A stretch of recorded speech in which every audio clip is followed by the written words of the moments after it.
पंचायत निर्वाचन जिते पाखे आसुची सेते राजनैतिक उष्मता देखा रायगड़ा जिला रामनागुड़ा ब्लॉक चाकुंडा हाटपदा ठारे कांग्रेस कर्मी सम्मेलन अनुष्ठित हो जाइछि।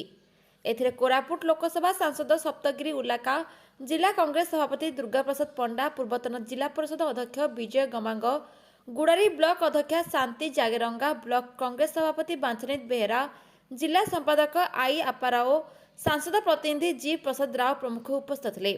ଏହି କାର୍ଯ୍ୟକ୍ରମ କଂଗ୍ରେସ କର୍ମୀ ସ୍ଥାନୀୟ ହନୁମାନ ମନ୍ଦିର ନିକଟରୁ ଶକ୍ତି ପ୍ରଦର୍ଶନ କରି ବିରାଟ ଶୋଭାଯାତ୍ରାରେ ଯିବା ସହ ବ୍ଲକ ସମ୍ମୁଖରେ ଉଭୟ କେନ୍ଦ୍ର ଓ ରାଜ୍ୟ ସରକାରଙ୍କ ଉପରେ ବର୍ଷିଥିଲେ ରାସନ କାର୍ଡ ଏବଂ ବିଜୁ ସ୍ୱାସ୍ଥ୍ୟ କଲ୍ୟାଣ ଯୋଜନାର ଦୁର୍ନୀତି ସମ୍ପର୍କରେ। ପରେ ଆୟୋଜିତ ଏହି ଅନୁଷ୍ଠିତ କର୍ମୀ ସମ୍ମିଳନୀରେ ବ୍ଲକର ପ୍ରାୟ 200ରୁ ଉର୍ଦ୍ଧ୍ୱ ବିଜେପି ଏବଂ ବିଜେଡି କର୍ମୀମାନେ କଂଗ୍ରେସରେ ସାମିଲ ହୋଇଥିଲେ। ତେବେ ଆଗକୁ ପଞ୍ଚାୟତ ନିର୍ବାଚନ ଆସୁଥିବାରୁ ସମସ୍ତେ ମିଳିମିଶି କଂଗ୍ରେସ ପ୍ରତି କାର୍ଯ୍ୟ କରିବାକୁ ଶପଥ ନେଇଥିଲେ। गुणुपुर कृष्णचंद्र पाणिग्राही रिपोर्ट प्रयाग मीडिया।